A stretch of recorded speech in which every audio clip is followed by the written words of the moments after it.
Actually, I had quite an illustrious career, 27 and a half years in the FBI.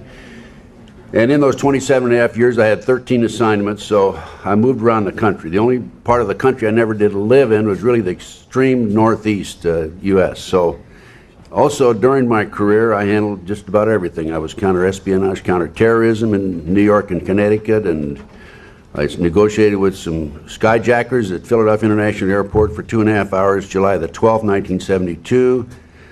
And I ended up being in charge of most of Southern California. Had over 700 personnel under my command.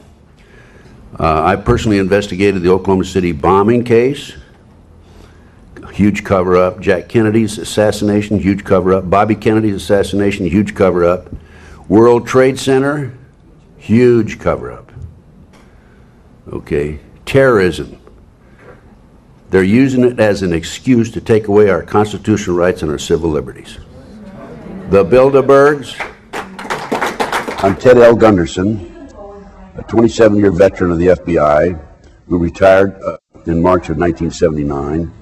At the time of my retirement, I was the senior special agent in charge of the FBI Los Angeles Division with more than 700 personnel under my command and a budget of $22.5 million. I was an agent on the street for 9.5 years, and then I advanced administratively.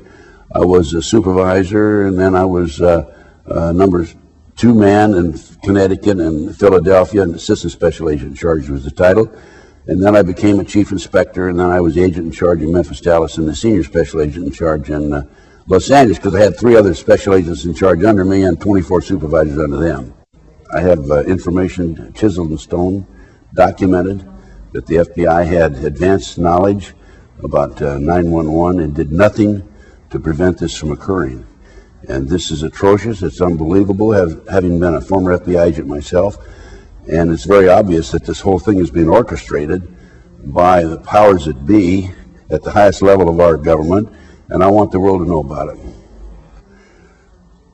The minute I saw the planes fly in to the tower on television, live as a matter of fact, the question I had in my mind was, there is no way, absolutely no way, that somebody could skyjack 4 planes, 20 people, skyjack 4 planes, in this case 19 individuals, and our government would not know about it in advance.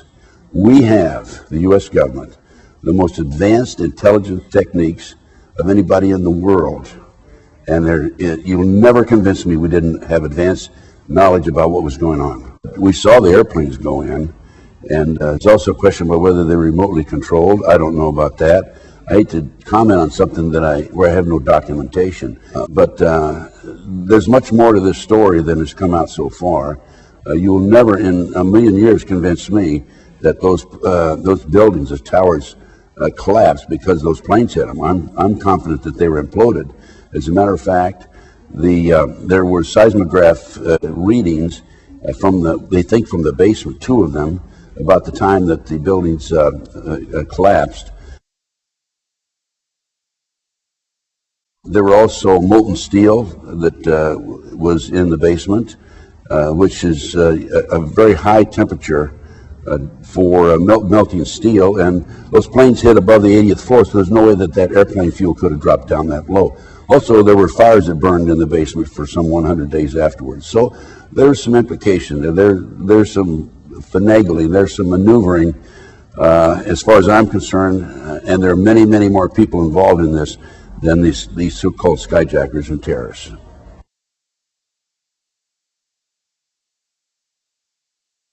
The anti-terrorism legislation was written back in the middle 1980s under the George Bush Sr. administration. A female Department of Justice attorney, who was one of the authors, made the statement publicly, before this passes Congress, people have to be killed. Now, if we fast forward to a World Trade Center car bombing in February 1993. At that time, the FBI had a 43-year-old former Egyptian army officer as an informant who was in with the terrorists. He was commissioned by the terrorists to put the bomb together. He went to his FBI superiors, we're going to use a dummy bomb, right? And they said, no, we're going to use a real bomb. So the FBI not only knew in advance that they were going to bomb the World Trade Center, they furnished the ingredients for the bomb, which is absolutely unbelievable. that they get away with this.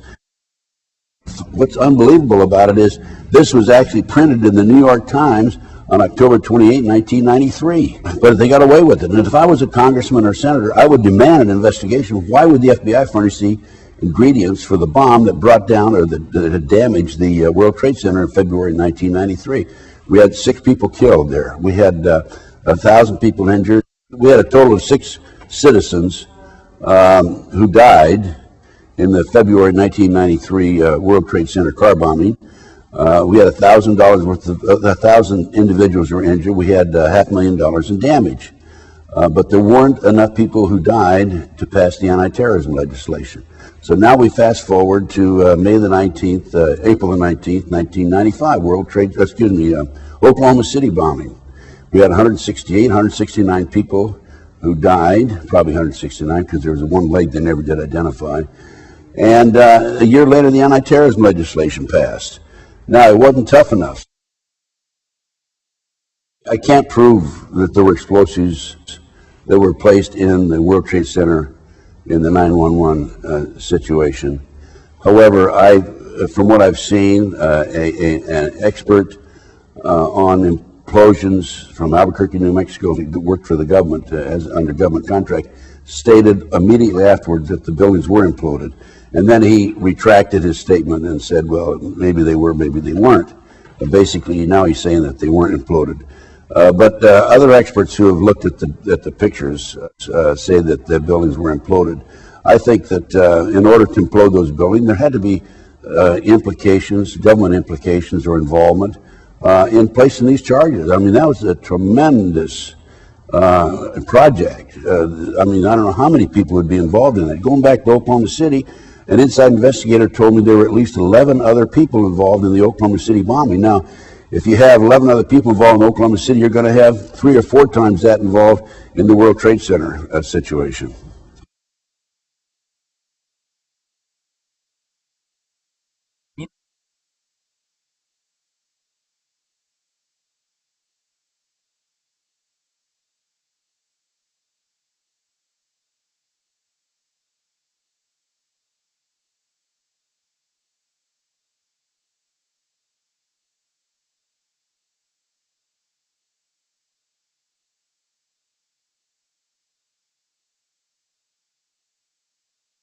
Going back to Oklahoma City, the government claimed that there was a fertilizer, ammonium nitrate fertilizer bomb in the truck. Initially, it came out, I think, with 1,500 pounds, and then it's 2,500 pounds. And in the end, they said 4,800 pounds. A fertilizer bomb explodes in 360-degree, but there's no question about it. The bomb that was in that truck was a directional bomb. Now, there was a bomb called electrohydrodynamic gaseous fuel device that was developed in the early 1980s, highly classified. It was developed by Hercules Manufacturing in Silicon Valley, California. At the time of the first explosion in the experiment in Area 51, 2 technicians died because they underestimated its the power and the strength of this bomb. My informant, my main informant, Michael Riconosciuto, whose firm, Hercules Manufacturing, actually developed this bomb. Michael was with the agency for years. It was his father, Marshall, told me that the bomb, the truck bomb in Oklahoma City was this electrohydrodynamic gaseous fuel device. We call it a pineapple bomb because it's the size of a pineapple, but very, very powerful. And then what I think happened in Oklahoma City is that we had the pineapple bomb go off, and then 9 seconds later we had a conventional bomb go off on the inside. With regard to this proceeding, basically there are 4 elements that I have to receive information regarding.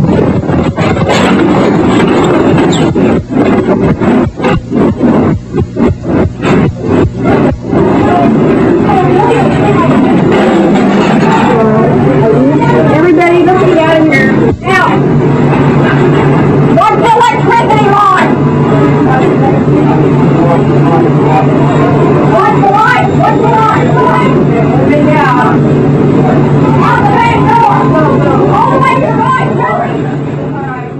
I have a newspaper article, actually a publication from the Fireman's Magazine, where the author, who is the editor of the magazine and obtained the information from the Oklahoma City Fire Department, states that 4 unexploded devices were brought out of Oklahoma City, the Murrah building, that 4 unexploded devices were brought out of the Murrah building. This is in this article, Fireman's Publication. I think it was September of 1995 when it was published.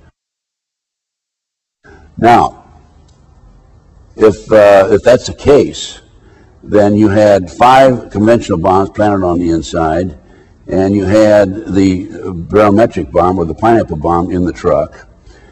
And now we have the news media. I have copies of the news media that were recorded that afternoon, the afternoon of Oklahoma City, and reporter after reporter after reporter has made the statement, oh, they recovered a bomb that was unexploded.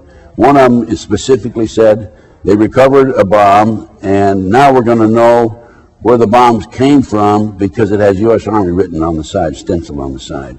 So we have, and McVeigh, as far as McVeigh was concerned, I think McVeigh was a mind control victim. The government said he's flunked out of Special Forces. I doubt that. I think he was in Special Forces. He wrote a letter to his sister saying he'd been recruited by the CIA to be trained as a professional assassin and also to work on the CIA drug operation. And he was visited in Oklahoma City and in Colorado when he was in custody by Dr. Jolly West, DLA. Dr. West is the foremost expert on MKUltra. MKUltra is a government CIA mind control program. I was not, had absolutely no knowledge of the project, MKUltra, the Monarch project, during the period I was in the FBI. It was only after I got out of the FBI and I started doing my own research. And that came about because I was the investigator of the Jeffrey R. McDonald case. He's a former Green Beret doctor who was convicted of murdering his wife and 2 children in Fort Bragg, February 17, 1970. And he was tried and convicted, sentenced to 3 consecutive life sentences. I was called into the case after he'd been tried and convicted. His friends said he's innocent, and I began my investigation. And within 10 months, October 25, 1980, I obtained a signed confession from a girl, Helena Stokely, who said Dr. McDonald did not commit those crimes. They were committed by her satanic cult group. The satanic cult group was distributing drugs up and down the East Coast. They were being flown in plastic bags of the body cavities of the dead GIs coming out of Southeast Asia. And this is the late 60s, early 70s. This is all documented. Time magazine, January 1, 1973. Dr. McDonald is absolutely innocent, and he's in jail today, 20-some years in prison. Now, the reason I tell you about that case is because after I developed this information and went public with my confession from Helena, I was on national TV, I was on radio talk shows, and people came from all parts of the United States and said, hey, I know all about that, satanic cults, it's for real, I'm a victim, et cetera, et cetera, et cetera. And that's how I became involved and embroiled in these very controversial issues. And then I started doing my own research, and one thing led to another. And then I investigated international child kidnapping ring out of the Midwest, out of Nebraska. They were flying children out of Sioux City, Iowa to Washington, D.C. for sex orgies with congressmen and senators. And just went on and on. And I had the McMartin case out of Southern California. The children were dropped off in the school in the morning by their parents. They picked them up late in the afternoon. In the interim, they put the kids through tunnels and up into the trap door, the triplex next door, put them in automobiles and prostituted them. 2, 3, 4-year-old children. Unbelievable. And this is how I became involved in all these issues. And I just kept going, as any good investigator would do. I just keep going. The international child kidnapping ring is not being exposed. I have personally given my documentation to the FBI on at least 6 or 8 occasions, and I have been ignored because it's a covert CIA child kidnapping operation that's been active since the early 1960s. What's happening here is these children are being flown, or were in the past in the 1980s, out of Sioux City, Iowa, to Washington, D.C. for these sex orgies for the purpose of blackmailing the congressman, of compromising them. And of course, hey, there's a bill that's going to be passed on Monday, and then I can come around to you and say, Congressman, you remember when you were with that little boy, that little girl last Friday? Okay, you better vote this way. That's exactly what's happening. It's called blackmail. This is a CIA covert operation. It's called the Finders out of Washington, D.C. And they're involved in kidnapping and international trafficking of children around the world. And I had, in my day, in the 80s, I had one of the kids who was actually part of the kidnapping team.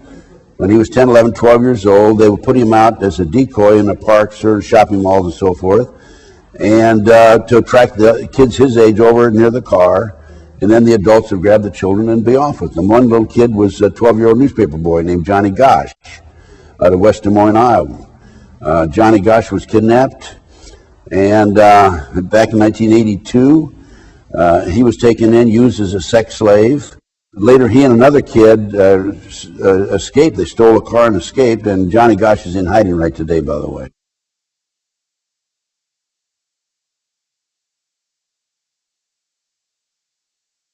The children are used for body parts.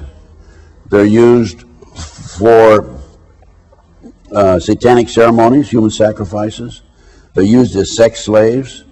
In 1997, I think it was, I was in Denver giving a lecture.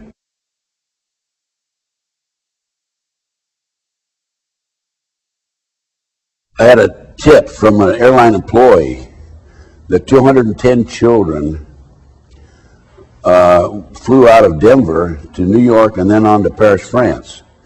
The airline employee who saw this was refueling the plane, asked a female adult and two male adults who were with the children,